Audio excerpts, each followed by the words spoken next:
జాతీయ తెలంగాణ రాష్ట్ర న్యాయ సేవా అధికార సంస్థ ఆదేశానుసారం మెదక్ జిల్లా న్యాయ సేవా అధికార సంస్థ చైర్మన్ లక్ష్మీ శారద, జిల్లా కార్యదర్శి జితేందర్ ఆదేశాల మేరకు mandal legal services committee chairman series సౌజన్యంతో మెదక్ జిల్లా నర్సాపూర్ మండలం నారాయణపూర్ ప్రభుత్వ ట్రైబల్ వెల్ఫేర్ గర్ల్స్ గురుకులాల్లో న్యాయ విజ్ఞాన సదస్సు ఏర్పాటు చేయడం జరిగింది. ఈ కార్యక్రమంలో మండల్ లీగల్ సర్వీస్ కమిటీ న్యాయవాదులు శ్రీనివాస్ గౌడ్, స్వరూపారాణి శ్రీనివాస్, ప్రభుత్వ న్యాయవాది సుధాకర్, రాజు నాయక్, నర్సాపూర్ ఎస్ఐ జగన్నాథం పాల్గొని న్యాయ విజ్ఞాన సదస్సు ఉద్దేశించి మాట్లాడుతూ ప్రతి ఒక్కరూ విద్యార్థి దశ నుంచి వృద్ధాప్యం వరకు భారత న్యాయ చట్టాలపైన అవగాహన కలిగి ఉండాలని, బాల్య వివాహాలు, తండ్రి ఆస్తిలో ఆడపిల్లలకు సమాన వాటా చట్టం, బాల కార్మిక వ్యవస్థ, ఫోక్స్ చట్టం, షీటీం చట్టాలపైన అవగాహన కల్పిస్తూ మండల్ లీగల్ సర్వీసెస్ కమిటీ ప్రాధాన్యతను విద్యార్థులకు తెలియజేయడం జరిగింది. ఈ కార్యక్రమంలో గురుకుల ఉపాధ్యాయులు, లీగల్ సర్వీస్ సిబ్బంది, విద్యార్థులు పాల్గొన్నారు. ఈ స్టేజ్ అంటే ఇక్కడ 10th క్లాస్ వరకు ఉంటుంది. 10th క్లాస్ దాటిన తర్వాత ఇదే క్రమశిక్షణతో ముందుకు వెళ్ళి ఆ పైన వెళ్ళి ఇంకా హై లెవెల్ ఎదిగి మంచి ఉద్యోగాలు చేస్తూ మంచిగా చేస్తే అప్పుడు తల్లిదండ్రులకు ఆస్తి పైన మంచి ఉద్యోగం చేస్తే తల్లిదండ్రుల ఆస్తి పైన హక్కు అనేటువంటిది అవసరమే లేదు. ఎందుకంటే మీకు ఆల్రెడీ గవర్నమెంట్ ప్రొవైడ్ చేస్తారు. కానీ కొంతమంది ఈ చైల్డ్ మ్యారేజ్ అంటే చిన్నపిల్లలు ఉన్నప్పుడే, అంటే 17 సంవత్సరాలు కానీ 16 సంవత్సరాలు ఉన్నప్పుడే కొంతమంది పెళ్లి చేసేస్తారు. వాళ్ళకు జీవితం పైన ఎటువంటి అవగాహన ఉండదు. అలా ఏమైనా జరిగినట్టయితే వాళ్ళు ఆ స్టేజ్లో అసలు సంసారం అంటే ఏం చేయనటువంటి వాళ్ళకి తెలియని స్టేజ్లో పెళ్లి చేసేస్తారు. కాబట్టి ముందుకు వాళ్ళ జీవితాన్ని ముందుకు నడిపేయాలంటే చాలా ఇబ్బందికరంగా ఉంటుంది. అసలు జీవితం వెళ్ళిపోతుందో కూడా వాళ్ళకి అర్థం కాదు. కాకపోతే అది ఒక టీనేజ్ కాబట్టి ఆ టీనేజ్ మీరు కనుక మనం చదివింది జ్ఞాపకం ఉండాలంటే ఏం చేయాలి? ఆరోగ్యంగా ఉండాలి, మంచిగా తినాలి. ఈ అమ్మ వంకాయ, అమ్మ పప్ప అంటారు పిల్లలు, అవునా? వంకాయ లేదు, పప్పు లేదు, కరివేపాకు లేదు, ఏది దొరికినా కూడా కడుపు నిండా మంచిగా తినాలి. తిన్నందువల్ల ఆరోగ్యవంతులం అవుతాం. గంజి దొరికితే గంజే తాగేయాలి. ఏం తాగాలి? గంజి దొరికితే కడుపు నిండా గంజే తాగేయాలి. అప్పుడు ఆరోగ్యవంతులుగా ఉంటారు. ఈ వస్తువు ఆ వస్తువు అని తీసి పడేయకూడదు. అన్ని పదార్థాలు ఉపయోగపడేవే, అవునా? ఉపయోగపడేవి కాబట్టి ఆ కర్రీస్ చేస్తారు, ఆ కర్రీస్లో వేస్తారు, అవునా? తర్వాత పిల్లలు తల్లిదండ్రుల మాట వినట్లేదు.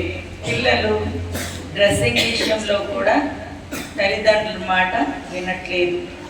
మీరు ఇక్కడ ఉన్నంతసేపు చక్కగా ఈ డ్రెస్సులు వేసుకుంటున్నారు.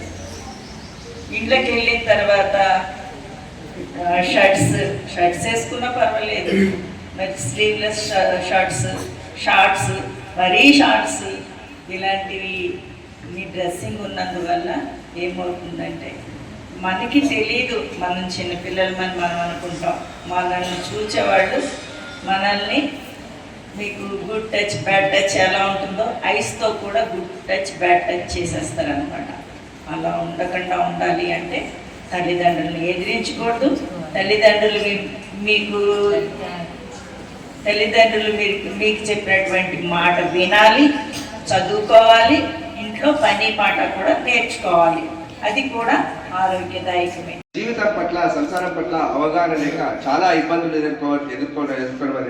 ఎదుర్కోవాల్సి వచ్చింది. అందులో భాగంగానే ఆ విషయాలన్నింటినీ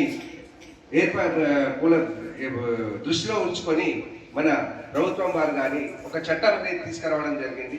చైల్డ్ ప్రొటెక్షన్ యాక్ట్ అనే విషయం. చైల్డ్ ప్రొటెక్షన్ ఏంటంటే చిన్నపిల్లలను చైల్డ్ మ్యారేజ్ ప్రొటెక్షన్ యాక్ట్ అంటే చిన్నపిల్లలకు పెళ్లి చేయకూడదు, పెళ్లి చేస్తే శిక్షార్హులు అవుతారనే ఉద్దేశంతో ఒక న్యాయ చట్టాన్ని ఏర్పాటు జరిగింది. ఆ చట్ట ప్రకారము మీరు కూడా ఎవరైనా మీ దృష్టిలో ఎవరైనా 18 ఏళ్ళు నిండని వారికి ఎవరికైనా మ్యారేజ్ చేస్తుంటే కూడా మీరు తగిన విధంగా స్పందించి అధికారులకు ఇటు విషయాన్ని చేస్తే, అట్టి విషయాన్ని తెలియజేస్తే అట్టి మ్యారేజ్ను నిలువరించవలసిన అవసరం మీ అందరికి కూడా ఉంటుంది. మీ అందరి బాధ్యతగా గుర్తెక్కాలని చెప్పేసి తెలియజేస్తున్నాం. అలాగే ఇట్టి విషయంపై ఎట్లా అవుతుంది కామన్ సెన్స్ అనేది మనం చూద్దాం ఒకసారి. ఏమైంది నిన్న దినం, ఈ రోజేమో హెల్త్ డే. నిన్న ఏం జరిగింది?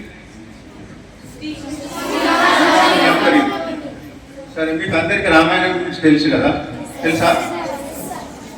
రామాయణం గురించి ఏం తెలుసు మీకు? ఎవరో ఒకటి చెప్పాలి.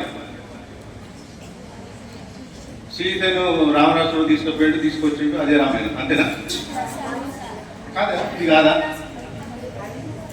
మరి ఏది రామాయణం? రామాయణం అంటే అది కూడా.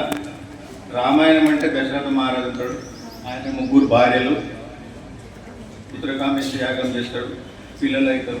అందులో మొదట ఆయన రాముడు, అవునా? భరతుడు అంటే ఎవరు? ఇంకో రైట్, కైకేయి. తర్వాత ప్రమాణ స్వీకారం ఎవరు చేయాలి?